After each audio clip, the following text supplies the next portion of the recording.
Female CEO mocked an old mechanic. Fix this engine and I'll marry you. Then the millionaire did.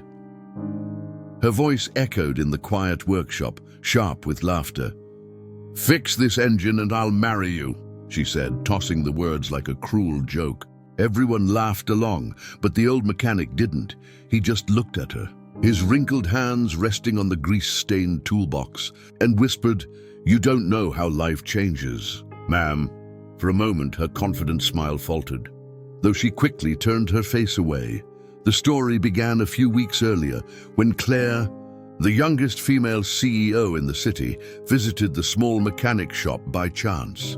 She had grown up in wealth and comfort, far from the dirt and oil of broken machines. She wasn't supposed to be there, yet her luxury car had stopped on a deserted road, and a tow truck brought her to that old place. The shop smelled of iron and gasoline, nothing like the polished glass offices she ruled every day. The mechanic, Richard, was slow in his walk but steady in his work. His eyes carried years of quiet stories, and his clothes were simple, nothing close to the sharp suits Claire's world demanded. When she stepped inside that first time, she wrinkled her nose. "Is this really where I have to wait?" she said, almost to herself. Richard looked up and gave a half smile. "Engines don't care where they stop, miss. They just need someone who listens." She laughed under her breath. "Engines don't talk." He didn't argue, only continued working, his silence carrying a weight she wasn't ready to understand. Curiosity mixed with annoyance. She kept watching him, his rough hands moving with unusual gentleness over metal parts. Something about it irritated her. She felt the need to challenge him, as if his calmness was mocking her power. That was when she said it, the mocking promise that would later turn her own world upside down. "Fix this engine and I'll marry you." She had expected him to stutter, to laugh nervously, to wave it off. But instead, he just nodded slowly and replied, "All right." Her friends who had come along burst into laughter. One whispered, "He took you seriously." Claire shook her head. "Please don't. He can barely fix that rust bucket, let alone my car." Yet something about Richard's quiet confidence left a strange unease in her chest. Over the next few days, her car stayed longer at the shop than expected. She had meetings to attend, deals to close, and every time she came back, Richard was still working patiently. She scolded him, "You're wasting my time. Do you even know what you're doing?" He looked at her calmly and said, "Some problems take longer, but once they're fixed, they don't break the same way again." She rolled her eyes, but his words stayed with her longer than she admitted. What Claire didn't know was that Richard's life held a past she couldn't imagine. His silence wasn't weakness. It was strength earned from battles she had never seen. And each time he adjusted a screw or wiped his hands on a rag, he wasn't just fixing an engine, he was holding back a story that would soon change hers forever. Claire returned to the mechanic shop more often than she liked to admit. At first, it was only to check on her luxury car, but soon it became something else. Her assistants would remind her, "Ma'am, you have a meeting with the board in 1 hour." Yet she still made a detour to that dusty corner of town. The place was nothing like the gleaming skyscrapers where she belonged, but every time she stepped inside, she felt an odd pull she couldn't explain. Richard worked in silence most of the time. His radio played old songs, soft melodies that carried memories of another era. Claire would lean against the wall, tapping her foot impatiently, though her eyes betrayed her curiosity. "Why does it take you so long? In my world, speed is everything. Time is money." Richard glanced at her, his eyes steady. "And yet money can't buy you time, can it?" She froze for a second, his words striking deeper than she wanted. She quickly masked her reaction, laughing sarcastically. "You sound like one of those old philosophy books. Engines and life lessons. Quite the poet for someone covered in grease." Richard didn't respond. Instead, he picked up a wrench, tightened a bolt, and then quietly said, "You see dirt, I see history. Every machine that comes here has a story. Same with people," Claire scoffed, but something about his tone unsettled her. She was used to people flattering her, fearing her, or desperately trying to impress her. But this old man, he spoke as if he didn't care who she was. As if her title meant nothing here, days turned into weeks, and her car still wasn't ready. She grew frustrated, accusing him one evening, "Are you dragging this on just to waste my time? Or maybe you enjoy seeing me stuck here?" Richard wiped his hands slowly, looked straight at her and said, "You're stuck, yes, but not because of your car." Her face tightened. What is that supposed to mean? He didn't elaborate. He simply turned back to the engine, humming a tune as if she hadn't asked the question. That silence drove her crazy. For the first time in her career, Claire felt like she wasn't in control of the conversation, and she hated that feeling. One rainy evening, after a particularly stressful board meeting, Claire stormed into the shop again. Her hair was damp, her heels clicked angrily on the concrete floor. "Enough of this. I'm tired of your riddles. Just tell me when my car will be ready." Richard looked up, his face calm, but his eyes carried a sadness she had never noticed before. "Do you want your car fixed or do you want yourself fixed?" Her breath caught. She was about to lash out, but his words sank into her chest like cold water. For a second, she felt exposed, as if he could see the truth behind her polished suits and power. "You don't know me," she whispered, her voice trembling. He nodded slowly. "I don't need to. People hide behind titles and wealth, but loneliness shows through the cracks. You're not the first I've seen, and you won't be the last." She turned her face away quickly, blinking back the sting in her eyes. She wasn't used to being read like an open book. She wasn't used to someone seeing beyond the walls she had built. In the days that followed, she avoided the shop, but her thoughts never left it. She found herself replaying his words at night, staring at her ceiling in her luxurious apartment. Her friends invited her to parties. Her colleagues praised her success, but none of it felt the same. A strange emptiness had grown louder inside her. Finally, she returned, but this time not to check on the car. She walked in quietly, her voice softer than before. "Why do you care what happens to me?" Richard didn't look up immediately. He kept working, then finally said, "Because once I had everything, and I lost it. Not because I was poor, not because I was old, but because I forgot that people matter more than pride. I won't let anyone else walk that road if I can help it." Claire frowned, curiosity overcoming her. "What do you mean you had everything?" For the first time, Richard set down his tools and leaned back, his eyes far away. "I wasn't always a mechanic. I used to run a business bigger than this. I had a family, a wife, a son.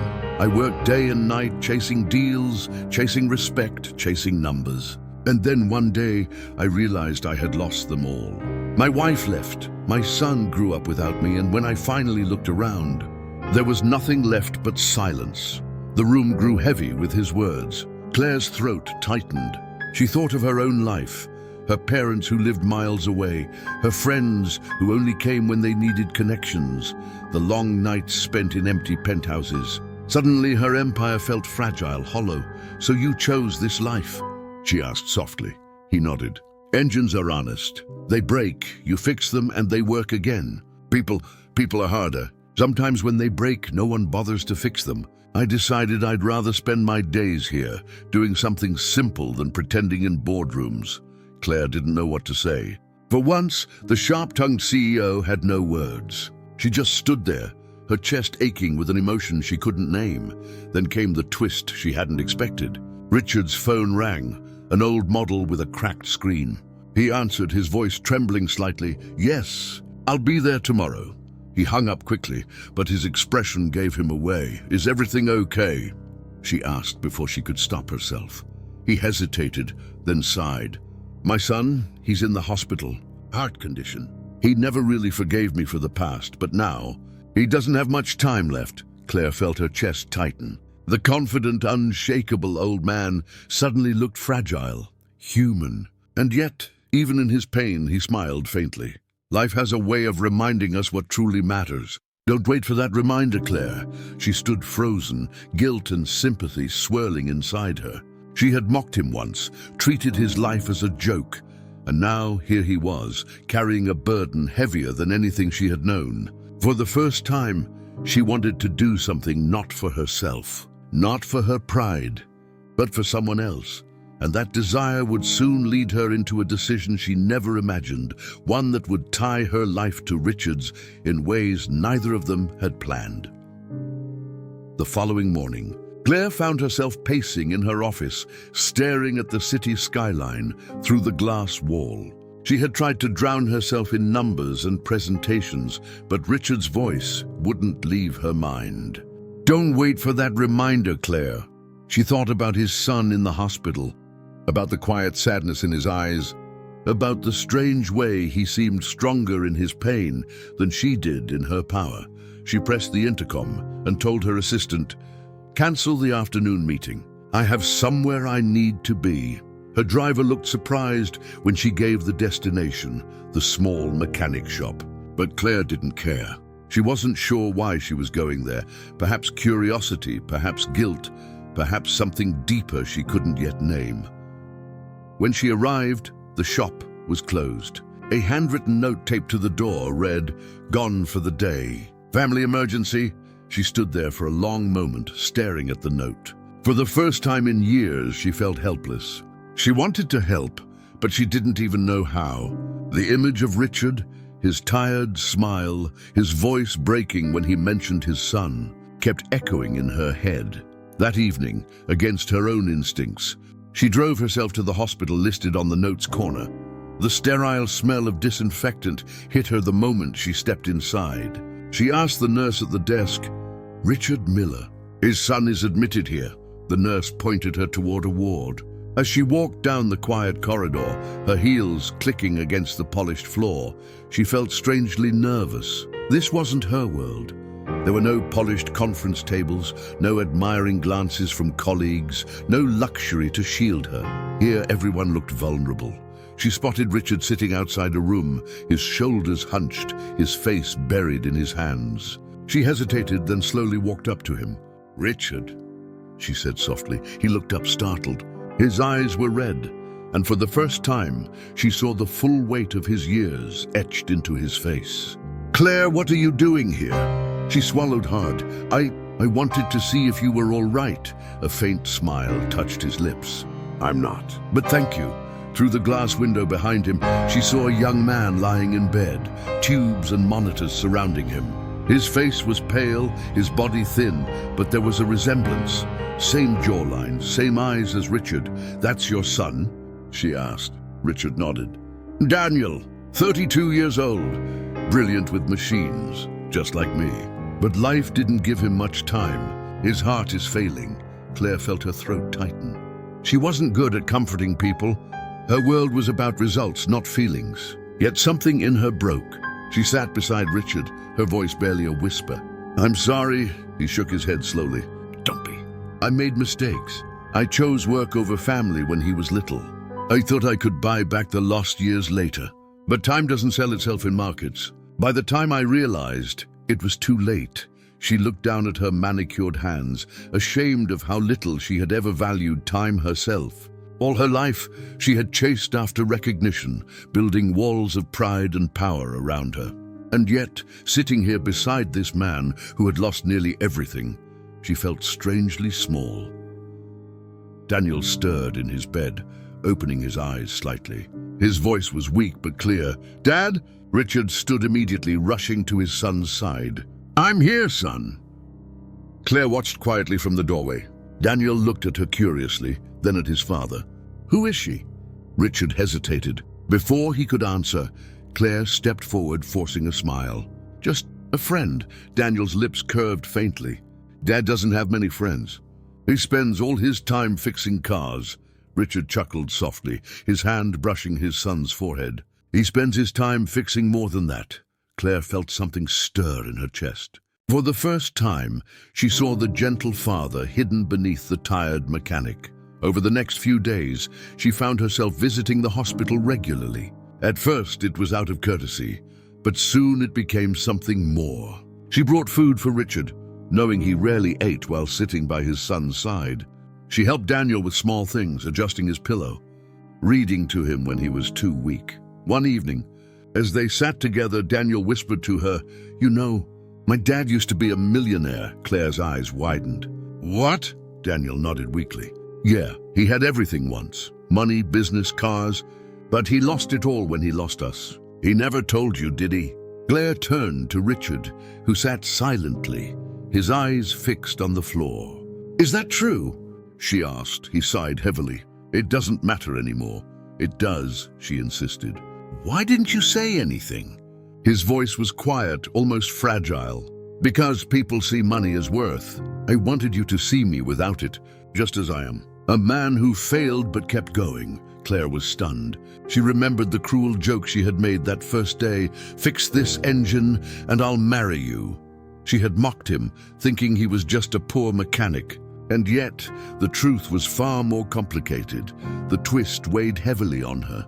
He wasn't just an ordinary man with grease on his hands. He was someone who had lived both worlds, wealth and ruin. And somehow, he carried himself with more dignity now than most of the billionaires she knew.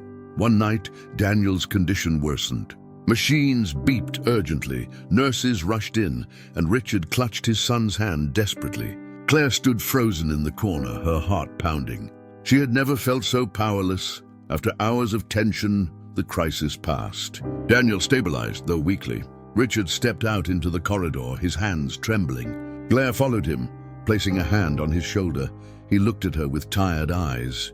Claire, you don't have to be here. This isn't your burden. She shook her head firmly. Maybe not, but I want to be here. For a long moment, he just stared at her, searching her face. Then for the first time, she saw gratitude flicker in his expression.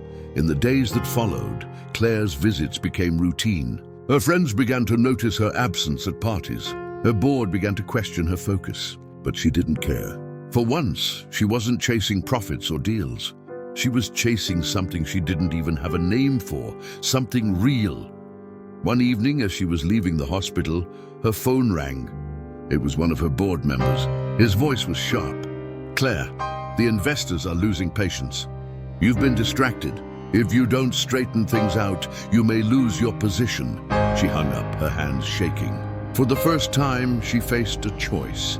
The empire she had built with everything in her, or the fragile, imperfect bond she had found with Richard and his son. The question tore at her heart. She had mocked this man once, reduced him to a punchline. But now, he had become the mirror she couldn't look away from, the reminder of everything she had lost, and everything she still could lose if she kept living the same way.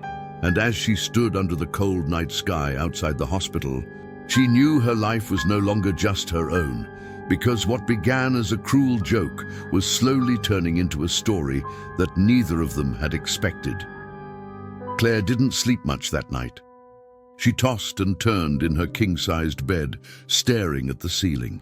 For years, she had thought success meant power, applause, and control. Yet the applause always faded, and the power only left her feeling lonelier.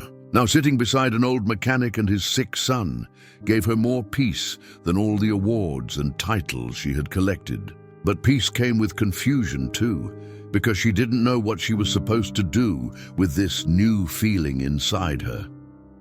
The next morning, she skipped her board meeting again and drove straight to the hospital. She didn't care about the angry texts filling her phone. She only cared about walking down that quiet corridor and finding Richard sitting where he always sat, next to his son's bed. When she entered the room, Daniel smiled weakly.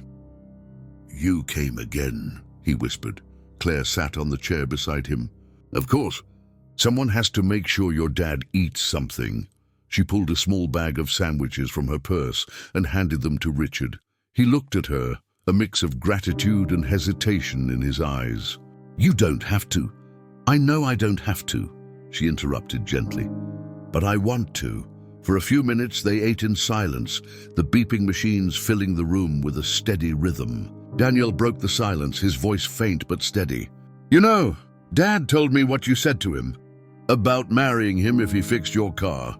Claire's face turned red. "He told you that?" Daniel chuckled softly. "He didn't have to. He looked at you differently after that day. He acted like it didn't matter, but I saw it." Claire's chest tightened. She turned to Richard, who avoided her gaze, pretending to focus on the sandwich in his hand. "It was a joke," she said quickly, trying to cover the tremble in her voice. Daniel shook his head. Maybe to you, but not to him. The room grew heavy with silence again. Richard finally spoke, his tone calm but firm. Daniel, enough, but the damage was already done. Claire's heart raced. She remembered the way she had thrown those words at him, mocking, careless. She hadn't thought twice about it then. But now, those words hung in the air, heavier than ever. Later that evening, when Daniel fell asleep, Claire stepped outside with Richard. The hallway was dimly lit, and the air smelled faintly of antiseptic. Why didn't you tell me you repeated that to him? She asked quietly. Richard sighed. Because it doesn't matter. It was just words. No, it wasn't, she whispered. You took it seriously, didn't you? He met her eyes finally. There was no anger in them, only a deep sadness. When you reach my age, Claire, you stop expecting things. But sometimes even a joke can sound like hope. Her throat tightened. For a long time, neither of them spoke. The hum of machines and distant footsteps of nurses filled the silence. The next day, Claire's world outside came crashing harder. The board called an emergency meeting. She was warned that her repeated absences and lack of focus were threatening the company's future. Claire, one of the directors said bluntly, we respect your leadership, but if you continue like this, the investors will push for a vote. You could lose your position. She clenched her fists under the table. Normally, she would have defended herself with sharp arguments and authority, but this time, her heart wasn't in it. As the meeting ended, she realized something frightening. She didn't care as much as she used to. That evening, she went back to the hospital again. Richard looked up at her with surprise. I thought you had a meeting, she forced a smile. I did, and I walked out, his brows furrowed. Why? She hesitated, then whispered, because right now, this feels more important. His eyes softened, though he quickly turned away, as if afraid to let her see too much. Over the next week, Claire balanced two worlds that kept pulling her apart. In the mornings, she fought to keep her company together. In the evenings, she sat with Richard and Daniel, bringing small comforts, sharing quiet conversations. Slowly, she began to see life through different eyes. She noticed how Richard treated every nurse with respect, how he held his son's hand with patience, how he found gratitude in the smallest gestures. He lived with a humility that her empire had never taught her. One evening, Daniel asked her a question she didn't expect. Claire, do you believe in second chances? She blinked. What do you mean? He looked at his father, then back at her. People make mistakes, big ones, but sometimes life gives them another chance. Do you think they deserve it? Her voice cracked slightly. I think everyone deserves one. Richard's eyes met hers then, and for the first time, there was no wall between them, but just when it seemed like something fragile and new was forming between them, another twist shook her world. One of her closest colleagues, someone she had trusted, leaked confidential company documents to the press. Overnight, Claire's name was splashed across headlines. CEO under fire, company in crisis. Investors panicked. Clients began to doubt, and her empire started to crumble. She sat in her office, staring at the chaos unfolding on her computer screen. Her phone buzzed with angry calls, but she ignored them. For the first time in her career, she wasn't afraid of losing her empire. What terrified her was losing the only two people who had begun to matter in her life more than all the rest.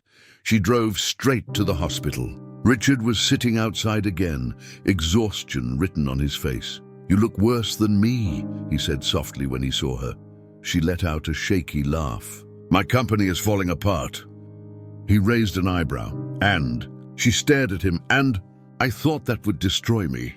But it doesn't, not anymore. For the first time, Richard smiled, a genuine warm smile that softened his entire face. Then maybe you're finally fixing the right engine. Her eyes welled with tears.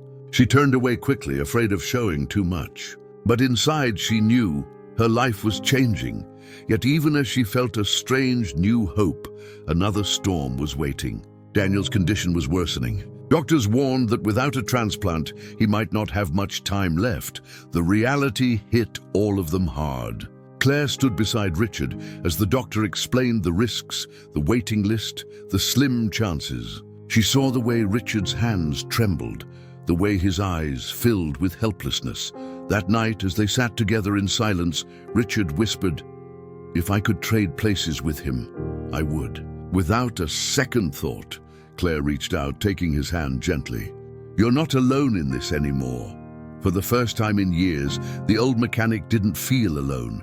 And for the first time in her life, the powerful CEO felt human. But the question remained, would fate grant them the second chance they so desperately needed? Or would it take everything away before they had the courage to admit what they had found in each other? The weight of the doctor's words lingered like smoke in the room. "Without a transplant, he doesn't have much time."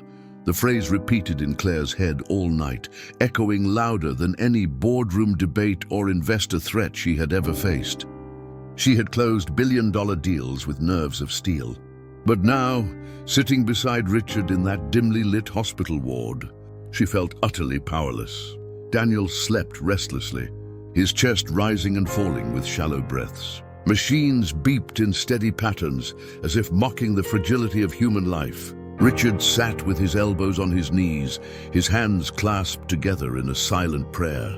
His strong, weathered hands, the ones that had fixed countless engines, now trembled as if holding on to something he couldn't fix.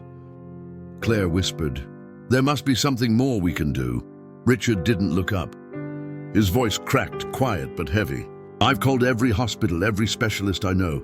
The waiting list is too long. Even if a donor appears, the costs are..." He trailed off, shaking his head. Her instincts kicked in, the same instincts that had built her empire. She stood quickly. "Then I'll pay. Whatever it takes. Money isn't the problem."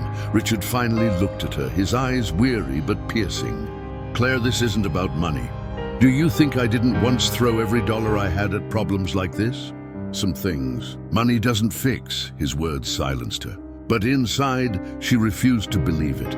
She had built her life on the idea that every problem had a solution if you worked hard enough. She wasn't about to give up now. The next morning, she called in favors from every connection she had: politicians, hospital administrators, international contacts. For days, she barely slept, her phone glued to her ear as she negotiated not for profit, but for a life. Yet every answer came back the same: the wait is too long, the chances are slim. Meanwhile, Richard stayed by Daniel's side, refusing to leave the hospital even for an hour. Claire visited daily, bringing food, sometimes sitting silently, sometimes arguing with doctors for more options. Slowly, a fragile bond grew between them, not just between her and Richard, but between her and Daniel as well. One evening, as the sun set outside the hospital window, painting the walls with gold light, Daniel smiled faintly at her. "You know, you don't have to be here all the time. You probably have 100 more important things to do." Claire shook her head firmly. "Right now, nothing feels more important." His lips curved into a small grin. "That's funny. Dad used to say the same thing when I was little. Except back then, he chose work instead. I guess life has a strange way of flipping things around." Richard's face tightened at his son's words. "Daniel," he murmured, his voice filled with regret. But Daniel squeezed his father's hand gently. "It's okay, Dad. You're here now. That's what matters." The exchange pierced Claire's heart. She saw in Richard's eyes the pain of a man who had lost too much already. She wanted to comfort him, but the truth was she didn't know how. Days stretched into weeks. Claire's company was now in crisis. The headlines grew harsher, the board grew louder in their threats, but she found herself caring less and less. Every evening, she sat in that hospital ward, sharing quiet meals with Richard, listening to Daniel's stories about his childhood, watching the man she once mocked reveal a depth she had never imagined. And then came another twist. One late night, after Richard had stepped out to speak with a doctor, Daniel turned to her, his voice weak but steady. "Claire, can I ask you something personal?" She leaned closer. "Of course. Do you love my dad?" The question hit her like a wave. She blinked, taken aback. I don't know what you mean." Daniel gave a faint laugh. "I think you do. You come here every day. You fight for me like I'm your family. And you look at him the way Mom used to, before things went wrong." Her chest tightened. She wanted to deny it, to brush it off as pity or responsibility. But deep inside, she knew there was more. She just couldn't bring herself to say it out loud. Not yet. Richard walked back in and the conversation ended. But Claire couldn't stop thinking about Daniel's words. That night, lying awake in her apartment, she realized how much her world had changed. The empire she had built felt hollow compared to the simple act of sitting beside an old mechanic and his son. The following week brought another blow. Daniel's condition deteriorated rapidly. Doctors warned that his body might not hold out much longer without immediate intervention. Richard broke down for the first time in front of her, burying his face in his hands. "I can't lose him, Claire. I can't lose my boy." She placed her hand on his shoulder, her voice trembling. "You're not going to lose him. We'll find a way," but inside fear gnawed at her. She wasn't sure if even she could keep that promise. Then came an unexpected twist of fate. One of her contacts called. There was a potential donor in another state, but the cost of transfer, surgery, and post-care was astronomical. Claire didn't hesitate. She authorized the transfer immediately, wiring the funds without blinking. When Richard found out, he was furious. "Claire, you can't just throw your fortune at this. You'll ruin yourself." She looked at him with tears in her eyes. "What's the point of a fortune if it can't save someone who matters?" He stared at her, speechless. For the first time, he saw not the powerful CEO, but a woman willing to risk everything for a life that wasn't even hers to save. The night before the surgery, Daniel held both their hands. His voice was barely a whisper. "No matter what happens tomorrow, promise me something. Promise me you won't waste your lives. Don't let pride or fear keep you apart. Promise me." Tears streamed down Claire's face. Richard nodded silently, his throat too tight for words. The next morning, Daniel was taken into surgery. Hours passed like years. Richard paced the hall endlessly, while Claire sat with her hands clenched, silently praying. A woman who had never believed in anything beyond her own strength, suddenly begging for something greater. Finally, the surgeon came out, his expression unreadable. Richard rushed forward. "Doctor, my son," the surgeon sighed. The surgery was successful, but the next 48 hours are critical.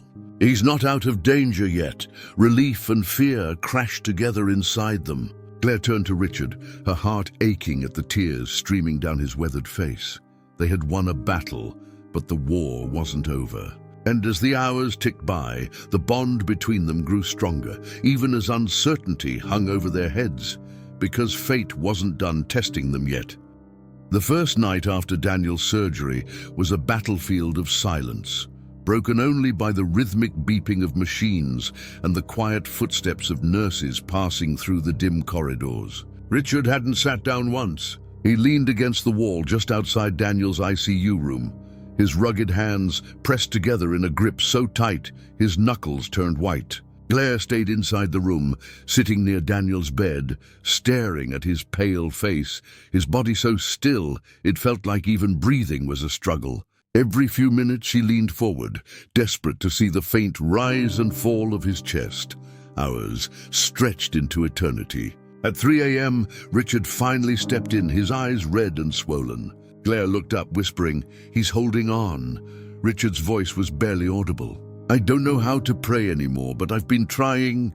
He sat down heavily in the chair across from her, staring at his son. "I used to think hard work was enough, that if you put in the hours, fixed what was broken, life would reward you. But life, it doesn't work like engines. You can't just replace a part and keep going." Claire looked at him, her voice softer than she intended. "That's not true. Sometimes things are beyond fixing, but sometimes they can surprise you." The next morning, Daniel stirred, his lips parted, a faint whisper escaping. "Dad, Claire." His eyes fluttered open for the briefest moment. Richard leapt forward, grabbing his hand. "I'm here, son. I'm right here." Claire leaned in, brushing Daniel's hair from his forehead. "You made it through the hardest part. Just keep fighting." For a moment, hope lit up the room like sunlight breaking through storm clouds. Richard smiled for the first time in days, the lines on his face softening. But that hope was fragile, because within hours, Daniel's body began rejecting the transplant. The doctors rushed in, alarms sounding, and Claire felt her chest collapse as Richard was pulled back from the bedside. The lead surgeon's tone was grave. "We're doing everything we can, but his system is unstable. We'll need additional treatment.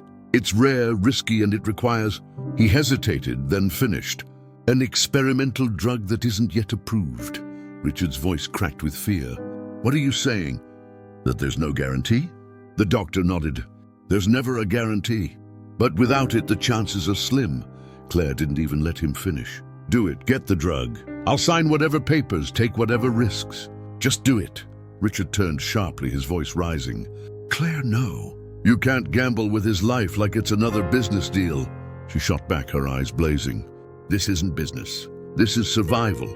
Are you really going to let fear stop you from giving him a chance?" The tension between them was electric, raw.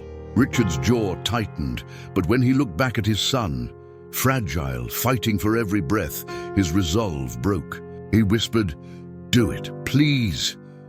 The drug was administered, and the next 24 hours were a blur of uncertainty. Claire stayed in the hospital, ignoring the flood of calls from her company. Board members demanded her presence. Stockholders threatened lawsuits, but none of it mattered. She shut her phone off completely. Meanwhile, Richard wrestled with his own torment. He walked the corridors at night, guilt eating away at him. He had always prided himself on self-reliance, on being the man who fixed what others threw away. Yet here he was, watching his son's life hang by a thread, completely powerless. At dawn, he found Claire sitting alone in the hospital chapel, her usually sharp features softened by the candlelight. She wasn't praying, at least not in the traditional sense, but her hands were clasped tightly, her head bowed. He sat beside her. "I never thought I'd see you here." She let out a hollow laugh. "I never thought I'd be here either. I used to think I controlled everything in my life. But I can't control this, and it terrifies me." Richard looked at her quietly. Then, almost without thinking, he reached out and covered her hand with his. For a moment, the weight of the world seemed lighter. The following afternoon, Daniel showed signs of improvement. His vitals stabilized, his color returned slightly, and when he finally opened his eyes longer than a few seconds, he gave a weak smile. "You two look like you haven't slept in weeks," Claire laughed through her tears. "You gave us a reason not to." Richard leaned down, kissing his son's forehead. "Don't you scare us like that again." But just when it seemed like hope was returning, another twist arrived. A woman appeared at the hospital, mid-40s, well-dressed, her expression both nervous and determined. Richard froze when he saw her. Claire noticed the way his face drained of color, the way his hands clenched. "Richard," the woman said softly, her voice trembling. "It's been a long time," Claire's brows furrowed. "Who is she?" Richard swallowed hard, his throat tightening. "This is Anna, Daniel's mother." The air seemed to freeze. Claire's chest tightened as Anna stepped closer to the room, her eyes welling as she gazed at her son through the glass. "I had to come," Anna whispered. "I heard what happened. I couldn't stay away." Richard's voice was rough, filled with old wounds. "You left us. You don't get to walk back in now like nothing happened." Anna's eyes pleaded. "I made mistakes. I was young, I was scared. But he's my son, Richard. I have a right to be here." Claire stood frozen, torn between her anger at Anna and the undeniable truth in her words. Daniel, still recovering, hadn't yet seen his mother. And Claire knew that when he did, everything between Richard, Anna, and herself would change. That night, as Richard argued with Anna in the hallway, Daniel stirred awake and whispered to Claire, "Why are they shouting?" "Who's out there?" Her heart raced. She hesitated, but Daniel pressed again, his voice weak. "Tell me." Claire finally leaned in, her voice low, trembling. "It's your mom. She's here." Daniel's eyes widened, tears spilling instantly. "Mom, after all this time?" The next day, Anna stepped into the room, her hands shaking as she reached for her son. Richard stood in the corner, silent but fuming, while Claire watched, her own emotions tangled in a storm she couldn't untangle. Daniel's frail hand lifted slowly toward his mother. His voice cracked. "Why did you leave me?" Anna broke down, sobbing. "I was selfish, I was scared, but I never stopped loving you. Please believe me." Richard turned away, unable to watch, while Claire felt her heart splinter at the sight. She wasn't ready for this twist, this sudden reappearance of a woman who had abandoned them. But fate had placed all of them in the same room, bound by a fragile thread of hope and pain. And as Daniel wept in his mother's arms, Claire realized the story wasn't just about saving a life. It was about confronting every wound, every betrayal, every choice that had led them here. The battle for Daniel's life had brought them together. But now, the ghosts of the past threatened to tear them apart. Daniel's recovery was slow but steady. The doctors finally moved him out of the ICU, and Richard stayed at his bedside like a shadow, never letting go. Claire brought in fresh flowers every day, filling the room with warmth. For a brief moment, it seemed as if the storm was lifting. But the tension between Richard, Claire, and Anna simmered like an unspoken war, waiting to erupt. One afternoon, when Daniel had enough strength to sit up and eat, he looked at all three adults gathered around him. His voice was thin but sharp. "I can't stand this silence anymore. I know there's something you're not telling me. I can feel it. Just say it." Anna glanced at Richard, her face pale. "Richard, he deserves to know." Richard's jaw tightened. "Not now. He's still recovering." But Daniel shook his head weakly. "I'm strong enough for the truth. Please, don't treat me like a child." Claire's heart pounded. She had no idea what Anna was about to say, but she could sense it was more than abandonment. Finally, Anna spoke, her voice trembling. "Daniel, when I left, it wasn't just because I was scared. It was because I found out the truth. Richard isn't your biological father." The words struck the room like lightning. Claire gasped. Richard froze, and Daniel's face went blank. "What?" Daniel whispered, his hands shaking. "What do you mean?" Anna's tears streamed.